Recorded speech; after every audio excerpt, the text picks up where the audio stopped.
Man, it's so weird. I was sitting in the squeeze, waiting for a semi, looking at my phone. I look up and there's a young woman. I'm in a field kind of in the middle of nowhere. There's a river bottom next to my right below me, and it's got a little bit of water in it, like a trickle. It's the Gila River. And I'm in a field and there's a main road. Well, there's this girl walking in the field towards me. I open the door and she, like, very strange, says, "I need a ride." Like, I'm in the squeeze, like I can't give you a ride. She's soaking wet. I'm like, "I need a ride." Like, "I can't give you a ride right now. I'm in the middle of work." I'm like, and she said, "Oh, I need a ride." So I'm sorry. Can I call someone?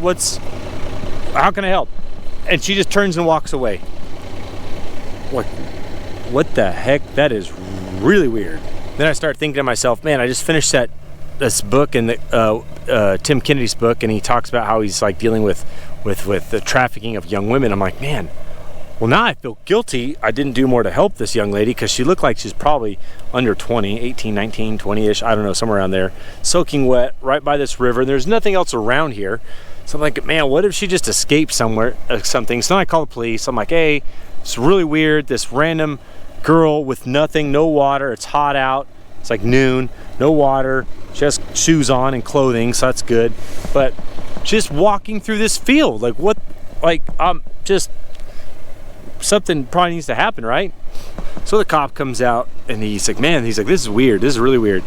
Just down the road a little ways from here, there's a car that was in a real bad accident. No other cars involved though. He said this car just tore up both sides of the car. The driver's like, I don't know what happened. He's like, are you intoxicated? No. He's like, all right, buddy, you're high or something. Like, something's wrong here. He said there was another person with him and he can't find her. So this girl, and she's from Gila Bend. And that girl walked past me in the squeeze, stopped my bale wagon driver, told him, I need a ride to Gila Bend. He's like, I can't just take you in this roadside to Gila Bend, which is about 45 minutes away from here. And like, what the heck? So the cop's like, yeah. He's like, what he thinks is these people are intoxicated or on drugs or something. But I don't think there's a drain ditch too. So I think that car wrecked. She walked down this drain ditch, climbed up the other side, got in the field, and just soaking wet, and just talking, like asking for a ride, but super weird. Which, yeah, I don't know. You guys have any weird stories like that? Weird things happening on your farm? My dad's got a weird one about a guy in a pink tutu that escaped a crazy nut house. Yeah, we'll have to ask him one day.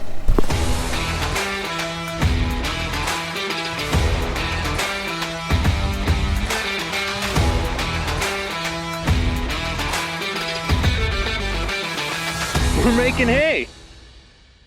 Down here in, wow.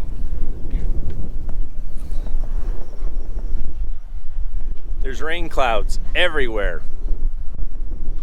Wasn't supposed to come in till Sunday's, like 50% chance. But every day there's a 10-15% chance. It is monsoon season. But it came in early in the morning. And we've got a lot of hay to bale still. So this wind came through. I'd throw my drone up, but it's pretty windy. I hope it's not messing up the audio right now. The steam is really helping our situation, because they've still got probably 80 acres or more to go.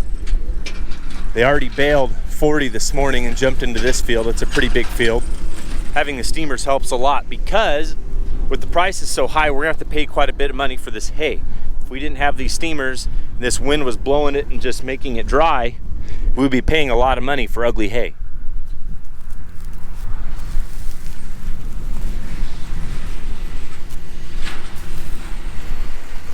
A lot of leaves on the ground.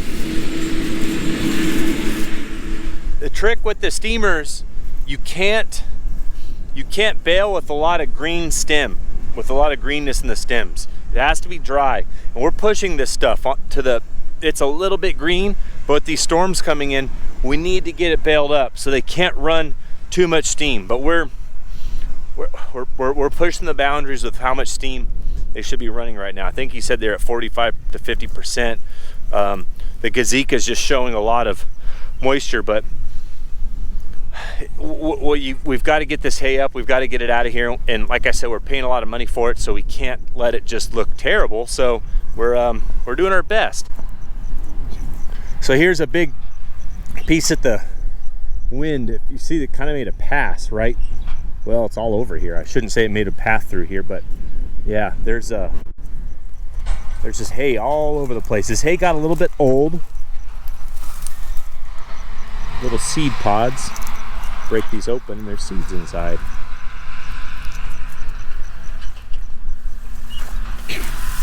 It's small stem though, that's nice.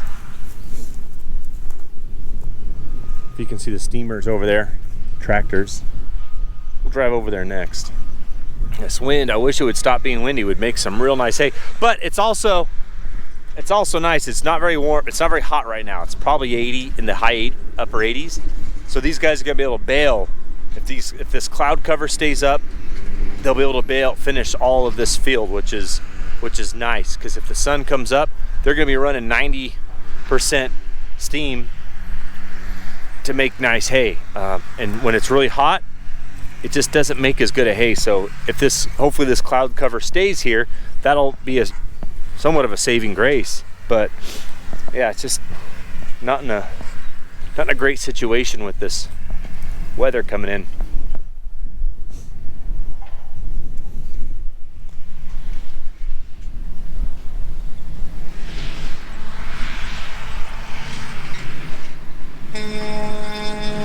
My neighbor. Like I said, we thought we had until Sunday. There's 50% chance Sunday and 15 to 20 every day until then. Today's Saturday, so tomorrow. Dang it. But see, it's not bad at all. It's not bad hay at all. It's gonna work out just fine. Unfortunately, like I said, they still have like 80 acres to go over there. Whew. Man, there's a lot of leaves on the ground. Oh, that stinks.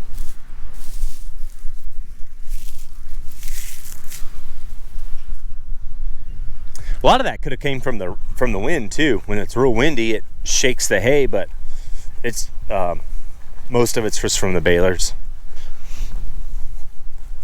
So steamers are awesome. They're not perfect, but man, they do help a lot. People have commented, "Oh, some vacuums would be cool. You vacuum all the hay up or the leaves up, but look at all this type of stuff that would get vacuumed up with it." Little pieces of dirt would get sucked up too. Yeah. The vacuums would not work at all.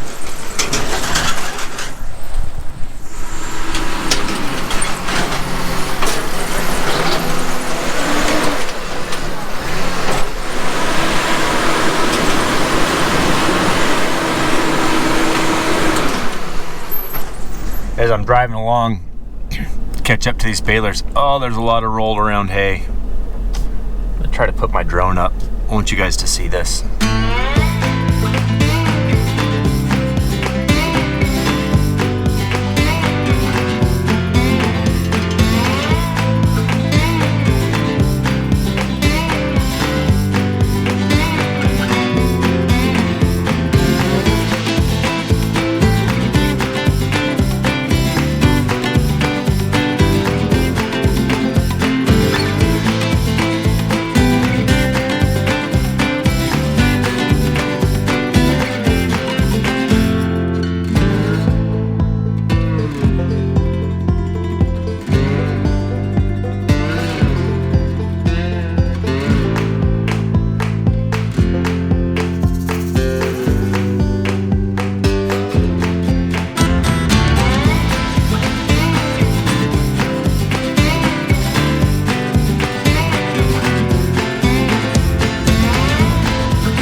Sorry I wasn't able to jump out and look at the tractors. We did get the drone up there, but here's another problem. We had to tarp some hay. Well, I forgot to have the guy come cover the tarp, but I didn't forget, we ran out of time. And so this hay and that hay both got rained on. And I've been waiting a few days for it, make sure it's all been dried out. And I told the guy yesterday, I said, hey, it's definitely dry. Can you guys get over here and tarp it? He's like, man, they're slammed yesterday.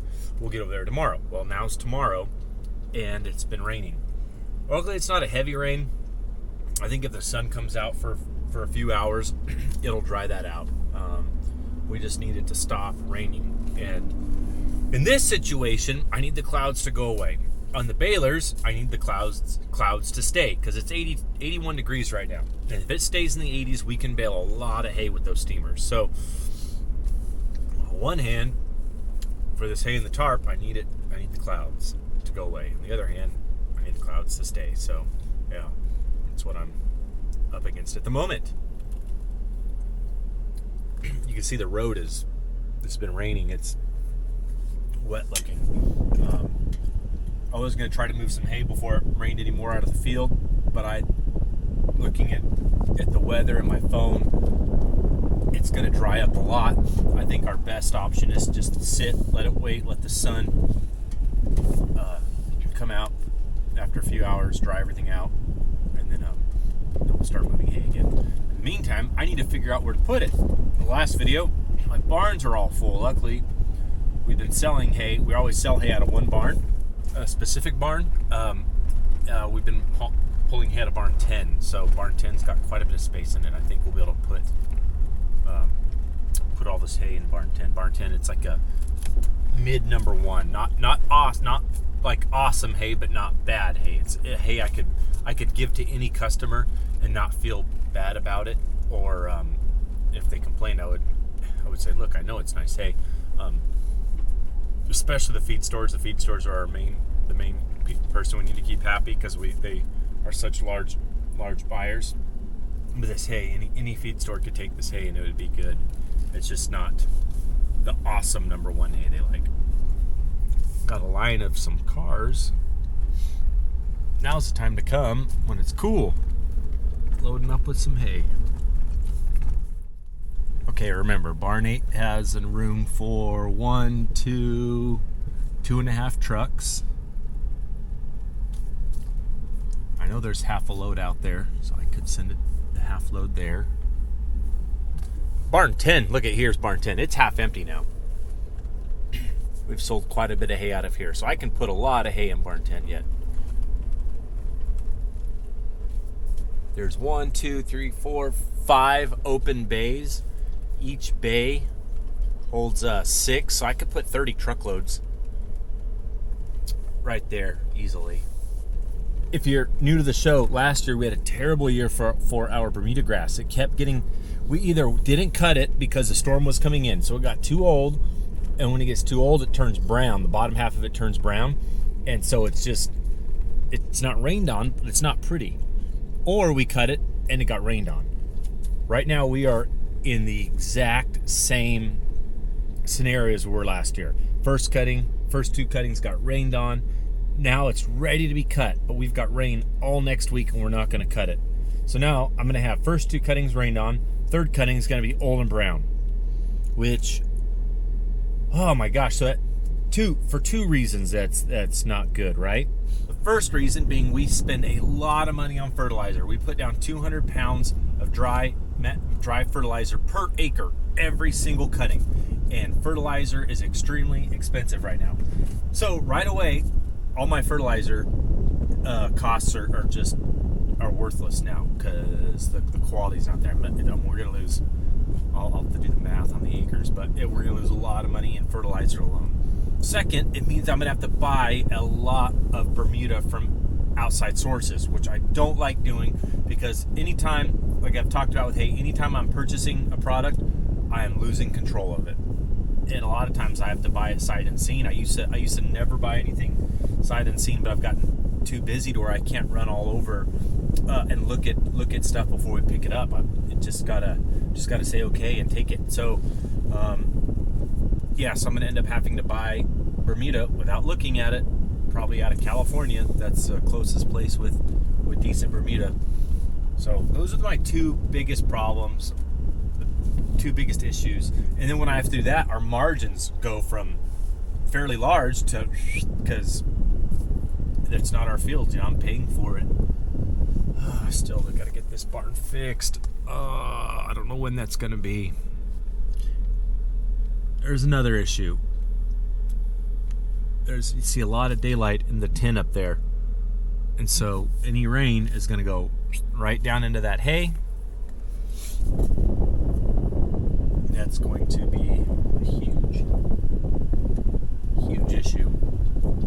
A lot of hay's going to be bad in that barn.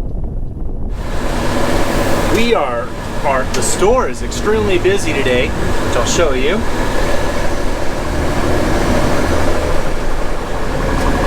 This guy's got AA with him. That guy. Another guy in the barn. Blue truck. 3, 4, 5, 6, 7, 8, 9. There's 11 vehicles here right now. And we're low on help. A new kid just came in today. Trial by fire. Just throw him right into the thick of it. The swather driver, Jose, he's walking over to help right now. So Leonard's giving those guys a hand. What I'm going to do is I'm going to load the trucks and unload the trucks, which makes for a much longer day of hauling hay. But when we're low on help, it's all hands on deck. We got to get everyone helping out. So he'll stay and help those guys, and then I'll just come back and forth. Get diesel. You guys remember this tank? Oh, so much drama involved with that thing. Good news, they got everything baled up in this field. Now we're just hauling it. Pretty boring rest of the day. Hauling hay in, making sure everything's covered up before Monday. We'll have to haul tomorrow, which is Sunday. But the main thing is getting everything in before it rains. Hauling hay.